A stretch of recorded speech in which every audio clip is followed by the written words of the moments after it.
بسم الله الرحمن الرحيم صلى الله على محمد وآله وأصحابه أجمعين. ويستعجلونك بالسيئة قبل الحسنة. اور یہ مشرکین آپ سے مانگتے ہیں، جلدی مانگتے ہیں، بالسیئۃ تکلیف کو، قبل الحسنۃ نعمت اور حسنت، یعنی اسلام کے اتنے پکے دشمن ہیں، کہتے ہیں ہمیں تکلیف اور عذاب قبول ہے لیکن حسنہ قبول نہیں ہے، ایمان قبول نہیں ہے. کہتے ہیں اللہم ان کان ھذا ھو الحق من عندک فامطر علینا حجارۃ من السماء او ائتنا بعذاب علیم. قبل الحسنہ کا مطلب قبل الرحمت، یہ مصیبت کو مانگتے ہیں عافیت سے پہلے، یا قبل الحسنت کا مطلب یہ ہے کہ بدل الحسنت، عافیت کی جگہ پر سیئہ مانگتے ہیں. وقد خلت من قبلہم المثلات، اور حالانکہ ان سے پہلے گزرے ہیں المثلات، عذاب کے واقعات. مثلات کے ایک معنی ہے عذاب کے واقعات، یعنی وہ عذاب کے واقعات جو ان کے لیے مثال بن جائے، یا مثلات کا مطلب یہ ہے وہ عذاب جو جرم کے ساتھ مماثل اور مناسب ہے. جو عذاب جرم کے ساتھ مناسب ہو اس کو کہتے ہیں مثلات. یا مثلات کے معنی ہے وہ عذاب جس کو ضرب المثل بنایا جائے، لوگ مثال پیش کرے، دیکھو تم اس طرح بن جاؤ گے جیسے فلان قوم بن گئی تھی. یہ چل رہا ہے یعنی اس میں گونج تو ہے.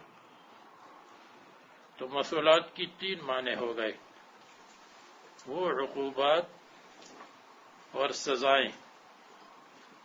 مثلات کے معنی ہے عقوبات اور سزائیں جن کی مثال دی جا سکے. یعنی نمبر ایک مثلات کے معنی عذاب کے واقعات، نمبر دو وہ عذاب جو مماثل ہو جرم کے ساتھ.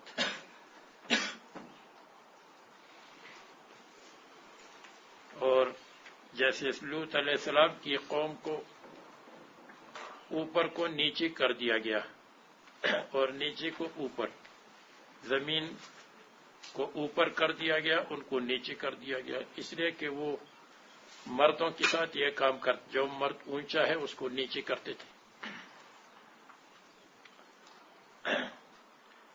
تو اور تیسرا معنی یہ ہے ایسا عذاب جو ضرب المثل بن جائے لوگوں کے لیے. وَإِنَّ رَبَّ فرماتے ہیں مثلتن کی جمع ہے جیسے ثمرتن، یعنی وہ سزائیں، عقوبات امثالہم، ان جیسے لوگوں کی سزائیں، مکذبین میں سے، فلا یعتبرون بها، تو اس سے عبرت حاصل نہیں کرتے ہیں ان عقوبات سے. یقیناً آپ کا رب مغفرت والا ہے لوگوں کے لیے، علی ظلمہم، ان کے ظلم کے باوجود، مع علی بمانا مع ہے. اللہ تعالی غفور ہے، ذو الرحمت ہے. دوسری جگہ فرماتے ہیں لو یؤاخذ اللہ، اگر اللہ تبارک و تعالی لوگوں کی پکڑ کرتے ہیں، علی ظلمہم، ان کے ظلم کے ساتھ، ما ترک علی ظہر الارض من دابہ، وَإِلَّا لَمْ يَتْرُكْ عَلَى ظَهْرِهَا دَابَّةً، اگر اللہ مغفرت اور معاف نہ کرتے تو زمین کی اوپر کسی جاندار کو نہ چھوڑتے. دابہ کا مطلب یا انسان اور جنات ہے، اور یا سب ختم ہو جاتے، کیونکہ جب انسان ختم ہو جاتے تو جانور بھی، جانور تو انسانوں کے لیے ہے. اور یقیناً اللہ تعالی شدید العقاب ہے لمن عصاہ، نافرمانوں کے لیے. اور کافر لوگ کہتے ہیں، یعنی یہ ان کی مطلوبہ معجزات کا ذکر ہے کہ یہ معجزات طلب کرتے ہیں کیوں نازل نہیں ہوا حضرت محمد صلی اللہ علیہ وسلم پر آیتن یعنی مطلوبۃ من ربہ، معجزہ جو مطلوب ہے، جیسے عصا، ید بیضاء اور ناقہ؟ اللہ تعالیٰ فرماتے ہیں انما انت منذر، آپ ڈرانے والے ہیں، آپ کے اختیار میں معجزات نہیں ہے، جو معجزہ دیتے ہیں وہ ہم آپ کو دیں گے، اور مطلوبہ معجزہ کبھی ملے گا کبھی نہیں۔ مخوف ہے کافرین کے لیے، اور آپ کے ذمے یہ نہیں ہے اتیان الآیات کہ آپ معجزات مطلوبہ کو پیش کریں۔ وَلِكُلِّ قَوْمٍ ہاد، اور ہر قوم کے لیے ایک ہادی ہوتا ہے، تو آپ اس قوم کی ہادی ہے، آپ اس قوم کے خدا نہیں ہیں، آپ اس قوم کی معبود نہیں ہیں، آپ مختار کل نہیں ہیں، آپ کے ہاتھ میں معجزات کی چابی نہیں ہے، آپ تو ہادی ہیں۔ ام من امت الا خلا فیہا نذیر، ہادی کا مطلب نبی ہے یا نبی کا قائم مقام۔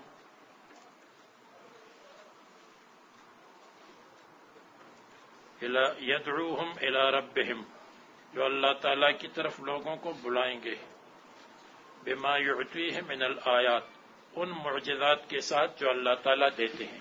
معجزہ اللہ تعالیٰ دے گا لیکن اختیار اللہ کا ہے۔ لا بما یقترحون، اور نہ وہ معجزہ یقترحون جو یہ طلب کرتے ہیں، فرمائش کرتے ہیں، مانگتے ہیں۔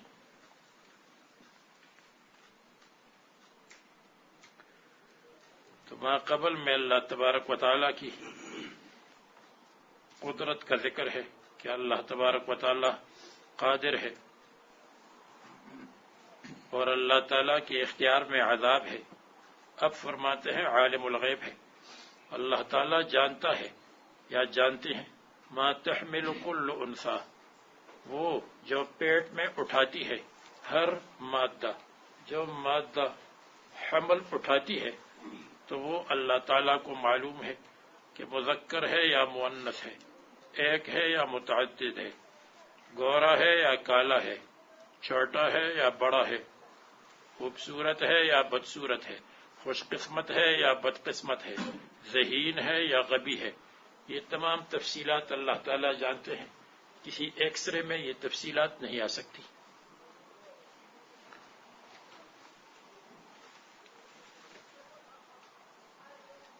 وما تغیض الارحام، اور تحملوں میں پھر یہاں لوگوں نے لکھا ہے کہ حمل کی مدت ہے۔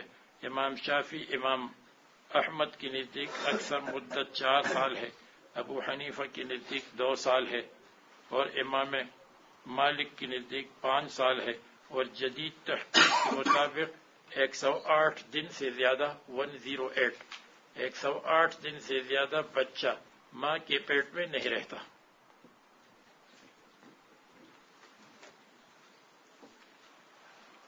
وغیر ذالک، اور اس کے علاوہ 108 دن 108۔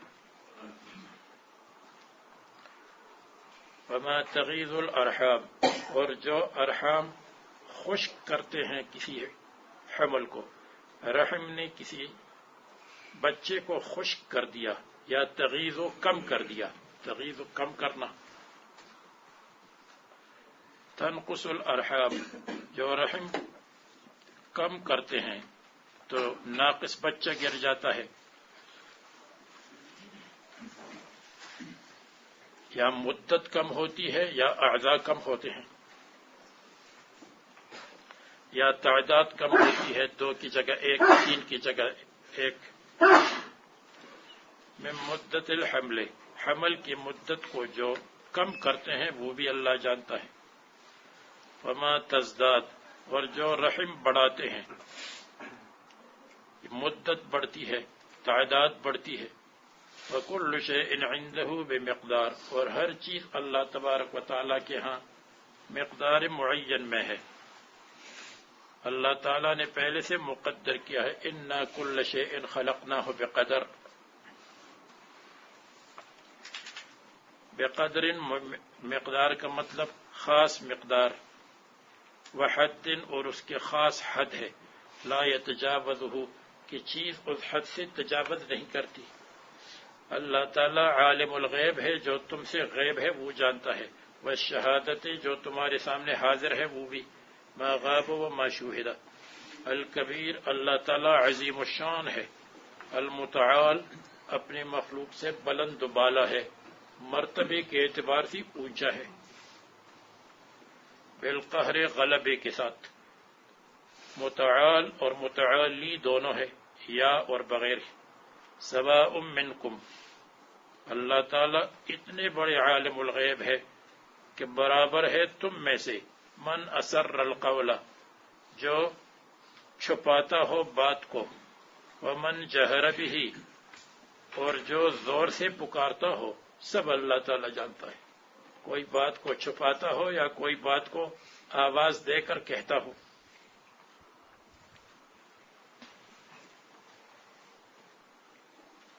تو اللہ تبارک و تعالیٰ کے ہاں سب برابر ہے۔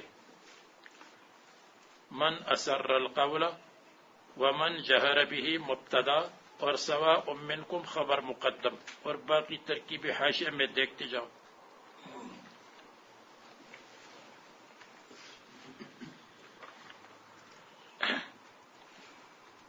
من اسر القول جو قول کو چھپاتا ہے، چھپکے سے بات کرتا ہے، ومن جہر بہ اور جو پکار کر کہتا ہے، یعنی جو زور سے بات کرتا ہے۔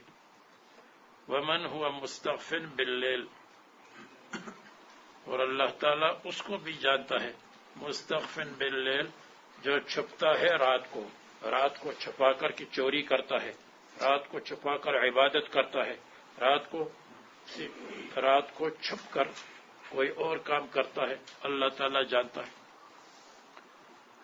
مستتر مستخفن کا مطلب استخفا، خفیہ یخفا، جو چھپتا ہو رات کو بظلام ہی، ظلام و ظلام اندھیروں کے ساتھ، وسارب بالنہار اور اللہ تعالیٰ اس کو بھی جانتا ہے، سارب بالنہار جو چھپتا ہے دن کو۔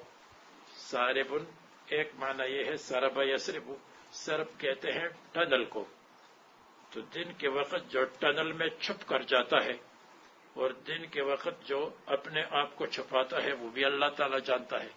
اور دوسرا ترجمہ یہ ہے سارب بالنہار اور جو ظاہر ہوتا ہے دن کو، تو یہ ازداد میں سے ہیں، دونوں معنی ہیں۔ اور تیسرا معنی ہے سارب ذاہب بالنہار، ظاہر ہے بذہابہ فی سربہ جب چلتا ہو، فی سربہ راستے میں، اور سرب اس کو بھی کہتے ہیں یہ سرنگ کو، ٹنل کو۔ لہو معقبات من بین یدیہ، لہو انسان کے لیے، لہو اس من کے لیے جو ماقبل میں مذکور ہے، معقبات باری باری آنے والے فرشتے ہیں، من بین یدیہ آدمی کے سامنے سے، ومن خلفہ اور اس کی پیچھے سے۔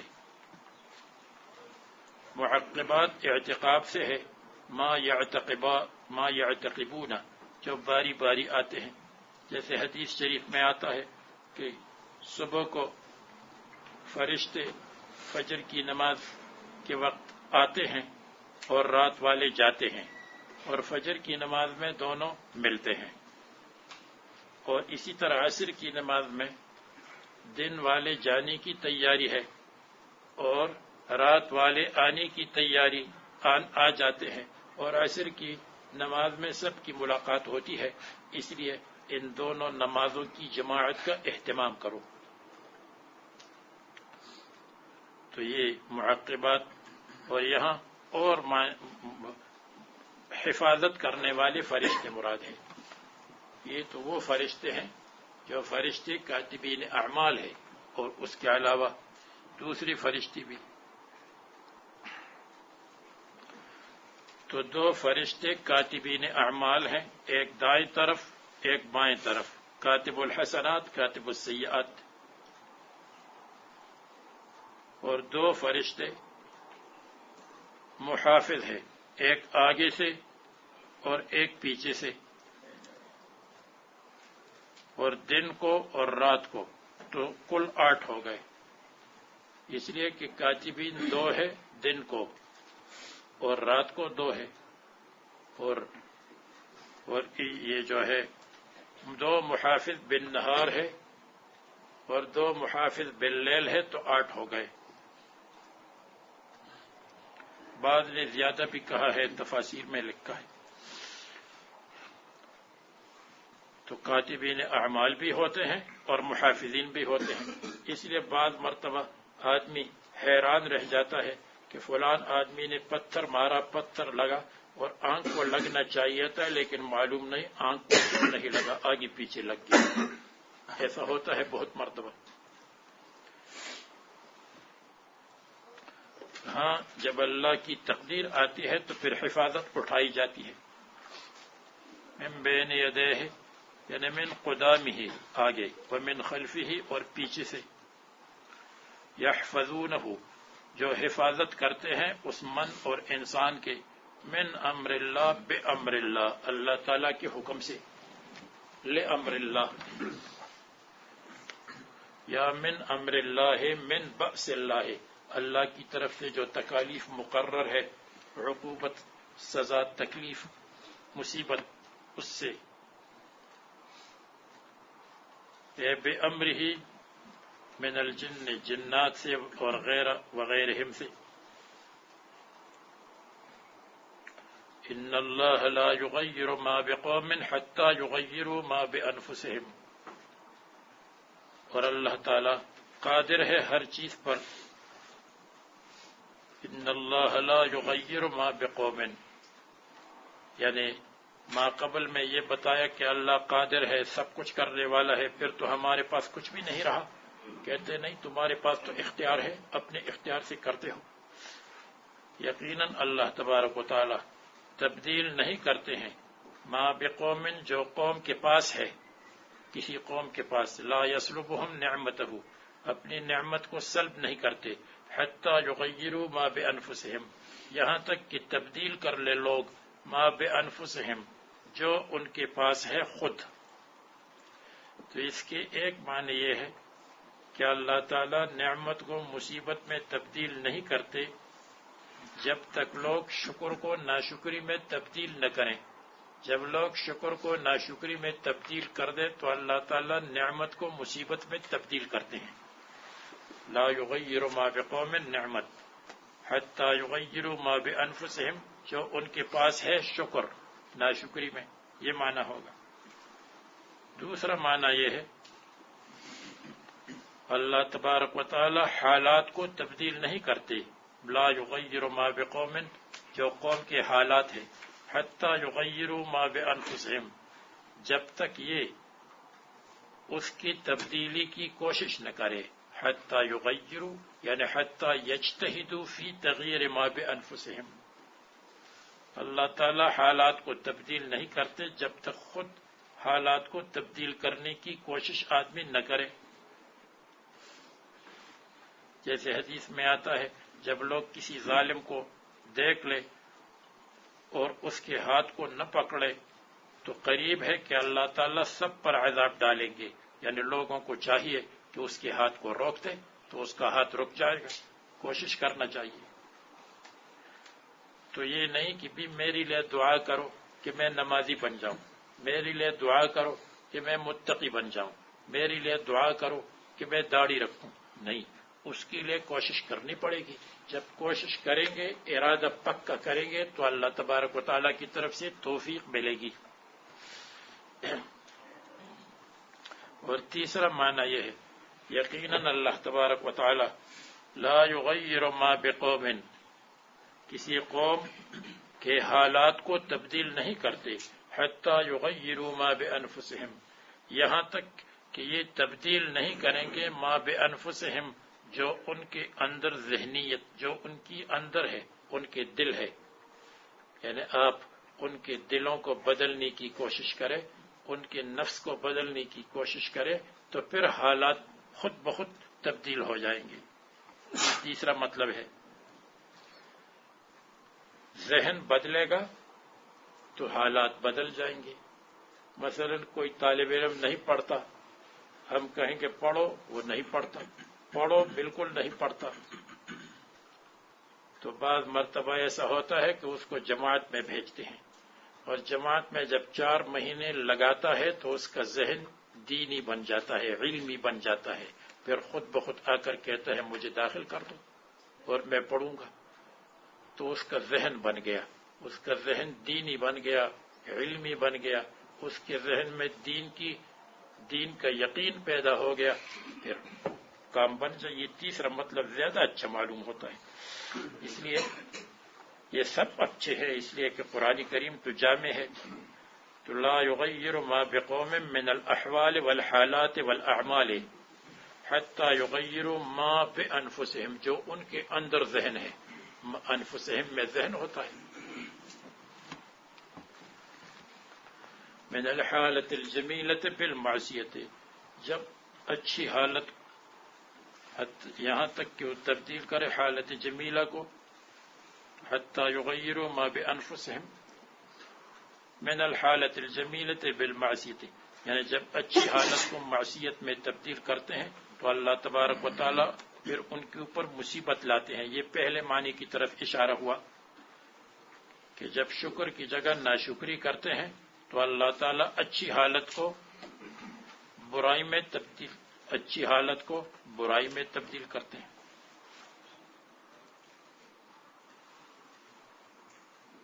لئن شکرتم لازیدنکم ولئن کفرتم، پھر تیار ہو جاؤ ان عذابی لشدید. اور جب اللہ تعالیٰ کسی قوم کے ساتھ عذاب اور برائی کا ارادہ کرتے ہیں فلا مرد لہ، اور اس کو کوئی نہیں ٹال سکتا، نہ معقبات کچھ کر سکتے ہیں، فرشتے بھی کچھ نہیں کر سکتے، اور فرشتوں کے علاوہ بھی کچھ نہیں کر سکتے. وما لہم من دونہ من وال، اور پھر نہیں ہوتا ہے ان کے لیے اللہ تعالیٰ کے سوا کوئی بچانے والا. اللہ تعالیٰ نہ بچائے تو کوئی نہیں بچا سکتا. وما لہم لمن اراد اللہ تعالی بہم سوءا، جن کے ساتھ اللہ تعالیٰ عذاب کا ارادہ کرے، تکلیف کا ارادہ کرے. من دونہ، من غیرہ، من تاکید کے لیے ہے، کوئی بھی ناصر نہیں. مصنف نے من کو زائد کہا اور آپ کہیں کہ تاکید کے لیے ہے. والن یمنعہ، منع کرنے والا، بچانے والا، ناصر، مددگار. اور اللہ تعالی رحیم بھی ہے اور ساتھ ساتھ قہار بھی ہے. اللہ تبارک و تعالی وہ ذات ہے یریکم البرق خوفا، کہ اللہ تعالی تم کو دکھاتے ہیں بجلی، آسمانی بجلی، خوفا، ڈرانے کے لیے، تم ڈر جاتے ہو کہ کہیں ہمارے اوپر بجلی گر نہ جائے. وطمعا، اور لالچ کے لیے، تم لالچ کرتے ہو کہ بارش ہو جائے گی، بارش کی نتیجے میں رحمت اور پھل پھول اگیں گے. تو یہ جو بجلی ہے، آج کل لوگ کہتے ہیں بجلی اس لیے کہ سحاب کے اندر ایجابی کہربا ہے، ایجابی لائٹ ہے، اور زمین کے اندر سلبی ہے. تو جب سلبی اوپر جا کر ایجابی کے ساتھ مل جاتا ہے تو ان کے ٹکراؤ سے بجلی پیدا ہوتی ہے. پہلے زمانے قدیم میں لوگ کچھ اور کہتے تھے. وطمعا، تو بخوفا للمسافر، مسافر کو خوف ہوتا ہے. یہ خوفا یا حال ہے، خائفین و طامعین، اور یا مفعول لہو ہے، خوف اور طمع کے لیے.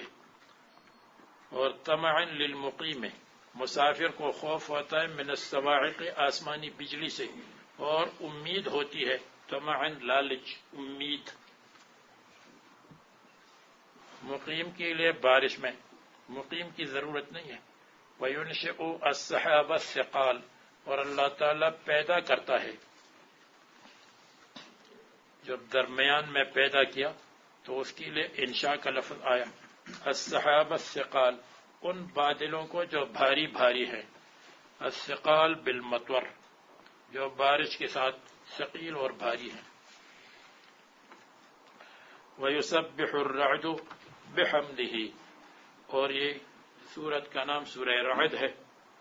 اللہ تعالیٰ نے اس کو رعد فرمایا کہ چلو قیامت تک تحقیق کرتے رہو کہ رعد کیا چیز ہے، میں نے رعد کا ذکر کیا۔ وَيُسَبِّحُ الرَّعْدُ بِحَمْدِهِ، اور تسبیح پڑھتا ہے رعد۔ رعد کے معنی بادل کا گرجنا، اور بادل کے گرجنے سے مراد ہے بادل کے گرجنے پر مقرر فرشتہ۔ تو رعد تسبیح پڑھتا ہے یعنی رعد والا فرشتہ۔ تو اس رعد والا فرشتہ یہ ہے کہ ایک فرشتہ ہے جو اس کے ساتھ اور پتہ نہیں کتنے فرشتے ہوں گے، جو بادلوں کو چلاتا ہے۔ بادلوں کو تو ہوا چلاتی ہے، لیکن ہوا کے اوپر وہ مقرر ہے، ادھر چلاؤ ادھر چلاؤ، ڈرائیونگ کرتا رہتا ہے، جیسے ادھر سے ادھر، ٹرن ہیئر ٹرن ہور، تو اسی طرح کرتا رہتا ہے۔ تو وہ رعد والا فرشتہ تسبیح پڑھتا ہے اور وہ اس کو چلاتا ہے۔ اور حاشیہ میں حدیث لکھی ہے، حاشیہ نمبر 27 میں، کہ یہ رعد کیا ہے۔ یہ حاشیہ نمبر 27 وہاں پڑھ لیں جہاں لکھا ہے ملکم من الملائکۃ، فرشتہ ہے رعد، موکل بالسحاب، بادل پر مقرر ہے، معہ مخاریق من نار، اور اس کے ساتھ کوڑے ہیں من نار، نار کے، یعنی اس کوڑا ہے، جیسے یوں کوڑا یوں بادل کو چلاتا ہے۔ جب بادل کو چلاتا ہے تو بادل کے چلنے سے چمک بھی نکلتی ہے اور اس میں سے آواز بھی نکلتی ہے۔ تو وہ فرشتہ ہے، بادلوں کو چلاتا ہے، ہواؤں کو استعمال کرتا ہے، اور جب کوڑے کے ساتھ چلاتا ہے تو جب آپ کوڑے کے ساتھ کسی کی پٹائی کرتے ہیں تو آواز نکلتی ہے، تو جب وہ پٹائی کرتا ہے تو اس میں سے آواز نکلتی ہے۔ اور جب وہ چلاتا ہے تو اس چلانے کی وجہ سے جب ٹکراؤ ہوتا ہے تو اس ٹکراؤ کی وجہ سے بجلی نکلتی ہے۔ تو اس میں کوئی تعجب کی بات نہیں ہے، لیکن یہ حدیث بہت سارے لوگوں کی سمجھ میں نہیں آئی۔ ترمذی نے اس حدیث کو حسن فرمایا ہے، اور غماری ایک محقق گزرا ہے، بریلوی مزاج کا ہے، اور بہت کتابیں لکھی ہیں، تو وہ اس حدیث کو ضعیف کہتے ہیں۔ ان کی سمجھ میں حدیث نہیں آئی تو حدیث کو ضعیف کہا، حالانکہ جو بیان میں نے کیا تو اس میں کون سی خرابی ہے، یہ تو بالکل عقل کے ساتھ موافق ہے۔ بلکہ اگر قرآن کریم یہ بیان نہ کرتا تو لوگ تعجب کرتے کہ یہ جو بادل ہے، آپ جہاد میں جب جاتے ہیں تو وہ بادل جو ہوتا ہے وہ بالکل دخان کی طرح ہوتا ہے، دھواں کی طرح۔ آدمی سوچتا ہے کہ یہ دھواں جب ملتا ہے تو اس کے ملنے سے اتنی بڑی آواز کہاں سے نکلتی ہے، اور اگر اس کے پیچھے ہم فرشتے کے کوڑے کو تسلیم کر لیں تو جب انسان کسی کی پٹائی کرتا ہے تو ڈب ڈب کی آواز آتی ہے، تو فرشتہ جب پٹائی کرتا ہے تو اس کے ٹکراؤ سے کتنی بڑی آواز نکلتی ہوگی۔ مسئلہ سمجھ میں آ گیا؟ تو غماری صاحب کی سمجھ میں نہیں آیا اور کہتے ہیں اس کی سند میں بکیر ابن شہاب ہے، وہ ضعیف ہے، حالانکہ وہ مقبول راوی ہے، اور ترمذی نے حدیث کو حسن کہا ہے۔ اور بعض کہتے ہیں معلوم نہیں ہے کہ یہ موقوف روایت ہے یا مرفوع ہے، جب اس میں رسول اللہ صلی اللہ علیہ وسلم کا ذکر ہے، یا ابا القاسم صلی اللہ علیہ وسلم اخبرنا عن الرعد، تو اس میں اور مرفوع ہے اور کچھ بھی نہیں۔ اور وہ کوڑا نار کا ہوتا ہے، یعنی وہ کوڑا نار کے ساتھ متصل، وہ خود بخود نار بن جاتا ہے۔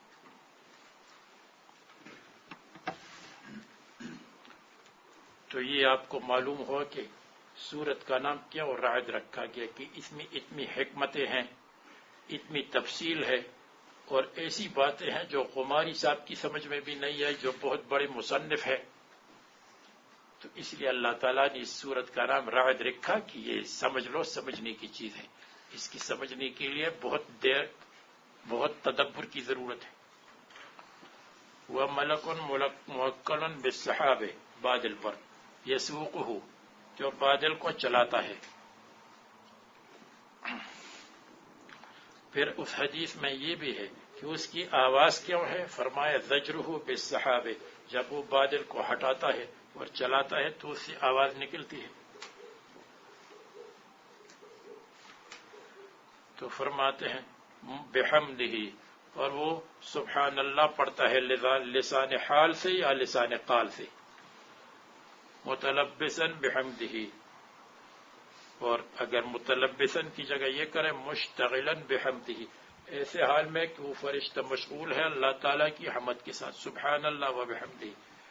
اور دوسرے فرشتے بھی تسبیح پڑھتے ہیں من خیفتہ، اللہ تعالیٰ کے خوف سے، وَيُرْسِلُ الصَّوَاعِقَ،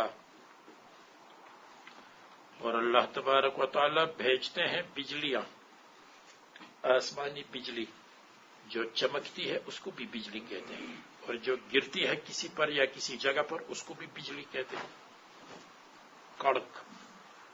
اور وہ نار ہے جو نکلتی ہے من السحاب، بادل سے، فیصیب بها من یشاء، تو اللہ تعالیٰ ان کو گراتے ہیں جس پر چاہتے ہیں، جس پر چاہتے ہیں اس کو پہنچاتے ہیں، فتحرقہ، تو اس کو جلاتے ہیں۔ یہ نازل ہوا ایک آدمی میں، رسول اللہ صلی اللہ علیہ وسلم نے اس کے پاس کسی کو بھیجا یدعوہ، دعوت دینے کے لیے، تو اس نے کہا رسول اللہ کون ہے؟ نعوذ باللہ، اللہ تعالیٰ کیا ہے؟ کیا سونے کا ہے یا چاندی کا ہے، ام نحاس یا تانبا ہے، کوپر؟ تو اس کے اوپر صاعقہ نازل ہوا، گر گیا، فذهبت بقحف راسه، تو اس کی سر کی کھوپڑی کو گرایا، قحفر کہتے اوپر کی کھوپڑی کو۔ اور وَهُمْ يُجَادِلُونَ، اور اس کی شان نزول میں لکھا ہے کہ ایک آدمی عامر، دوسرے کا نام اربت تھا، تو ان دونوں نے مشورہ کیا۔ عامر نے اربت سے کہا کہ میں رسول اللہ صلی اللہ علیہ وسلم کو مشغول رکھوں گا، اور اربت تم اس کو قتل کرو۔ جب یہ مشورہ کیا تو جو اربت ہے اس پر صاعقہ گرا، اور جو عامر ہے اس کے اوپر طاعون آیا اور مر گیا۔ اور یہ یجادلون، رسول اللہ صلی اللہ علیہ وسلم سے جھگڑتے ہیں، فی اللہ، اللہ تعالیٰ کے بارے میں، کوئی توحید مانتا ہے کوئی نہیں مانتا، کوئی قدرت مانتا ہے کوئی نہیں مانتا، حالانکہ وہ شدید المحال، اللہ تبارک و تعالیٰ بہت زبردست طاقت والے ہیں، قوت والے ہیں، یا شدید المحال بہت سخت پکڑ والے ہیں، یا شدید المحال بہت سخت تدبیر، زبردست تدبیر کرنے والے۔ لہو دعوت الحق، اللہ تبارک و تعالیٰ کے لیے دعوت الحق، حق کی دعوت ہے۔ اس کا ایک ترجمہ یہ ہے اللہ تبارک و تعالیٰ کے حکم سے دعوت الحق، حق کی طرف دعوت ہے۔ تم جب حق کی طرف دعوت دیتے ہو تو یہ اللہ تبارک و تعالیٰ کے حکم سے ہے، اللہ تبارک و تعالیٰ کی اجازت سے ہے، اور اللہ تبارک و تعالیٰ کے واجب کرنے سے ہے۔ اللہ نے اس کو تم پر لازم کیا ہے کہ حق کی دعوت دیا کرو۔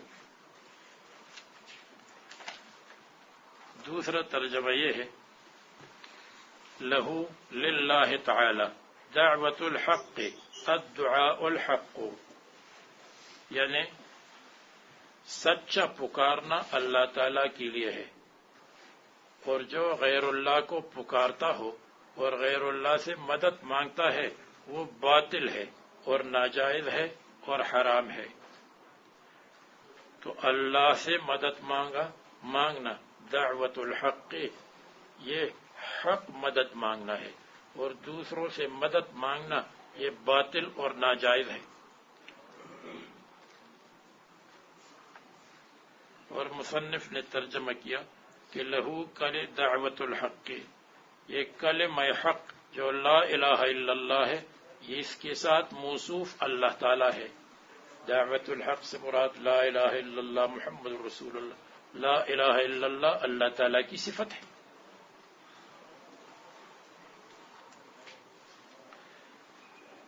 والذین یدعون من دونہ تدعون یدعون، اور جو اللہ تعالیٰ کے سوا دوسروں سے مدد مانگتے ہیں یعنی اصنام، لا یستجیبون لہم بشیء، لا یستجیبون وہ دوسرے قبول نہیں کر سکتے ہیں، لہم ان کے لیے، بشیء کسی چیز کے ساتھ، کسی دعا کو، یہ کسی دعا کو قبول نہیں کر سکتے جب غیر اللہ سے تم مانگتے ہو۔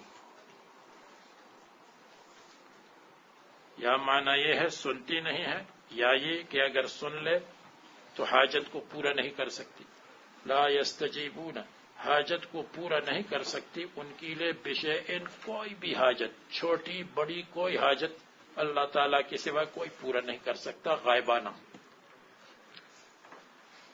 ظاہری طور پر تو آپ ایک دوسرے کی مدد کرتے ہیں لوگ، مما یطلبونہ جس کو وہ طلب کرتے ہیں، اور اس کی مثال ایسی ہے کہ جیسے آدمی پانی کو بلائے اور پانی آ جاؤ تاکہ میں آپ کو پی لوں، تو پانی اس کی دعوت کو قبول نہیں کر سکتا، اسی طرح غیر اللہ کسی کی دعا کو قبول نہیں کر سکتا، اگرچہ آپ پکارتے رہے مجھے بیٹا دے دو، مجھے بیٹی دے دو،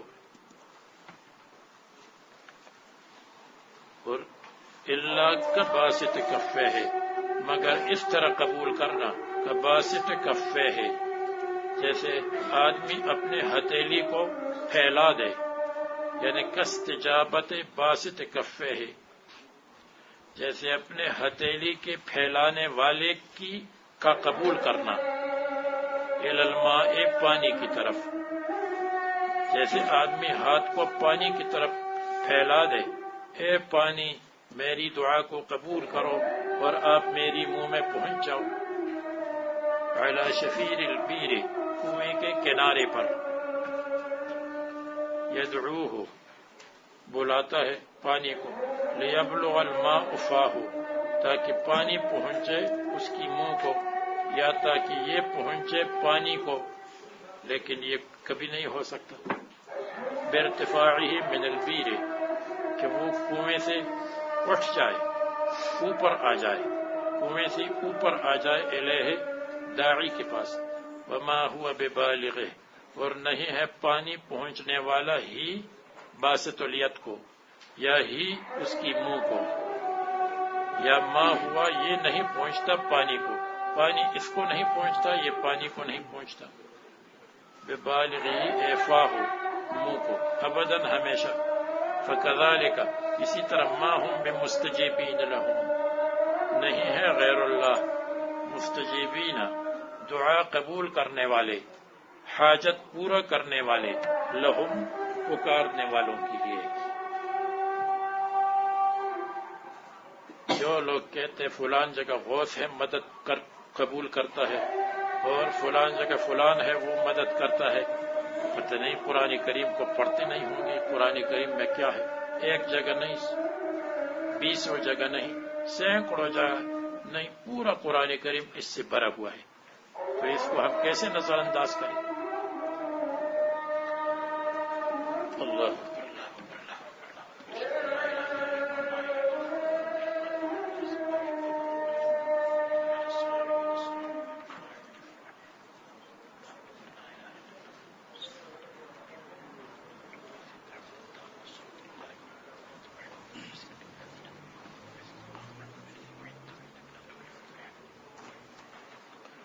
وما دعاء الکافرین الا فی ضلال اور نہیں ہے کافروں کا مدد مانگنا۔ اب مصنف نے بھی کیا عبادتہم الاصنام، حالت عبادتہم الاصنام یہ تو ایک چھوٹی سی چیز ہے، اصل یہ ہے کہ نہیں ہے غیر اللہ سے غائبانہ مدد مانگنا، یہ لغوی ترجمہ ہے، ہر جگہ یہ لغوی ترجمہ آپ کریں، مصنف کی بات مصنف کو مبارک ہو، لیکن دعا کے معنی ہے، دعا کس کو کہتے ہیں؟ مدد مانگنا۔ دعا کس کو کہتے ہیں؟ طلب کرنا، طلب الحاجت من الادنى الى الاعلى۔ تو نہیں ہے کافروں کا مدد مانگنا الا فی ضلال مگر تباہی میں ہے، یعنی دنیا میں بھی تباہی، کچھ بھی نہیں ملا، آخرت میں بھی تباہی۔ ضائع اور بیکار ہے. اور اللہ تبارک و تعالی مسجود اور معبود کائنات ہے. اللہ کے لیے سجدہ کرتے ہیں آسمان و زمین کی تمام رہنے والے. یا یسجد کا مطلب سجدہ کرتے ہیں، یعنی حقیقتاً سجدہ کرتے ہیں. یا یسجد کا مطلب تابعداری کرتے ہیں، یا یہ کہ بعض تابعداری کرتے ہیں اور بعض حقیقتاً مسلمان سجدہ کرتے ہیں اور غیر مسلم اللہ تعالیٰ کی تابعداری کرتے ہیں. اللہ کہے بیمار ہو جاؤ تو ہو جاتے ہیں، اللہ تعالیٰ فرماتے ہیں مر جاؤ تو مر جاتے ہیں، اللہ تبارک و تعالیٰ فرماتے ہیں گر جاؤ تو گر جاتے ہیں، حکم کے بغیر نہیں چلتے.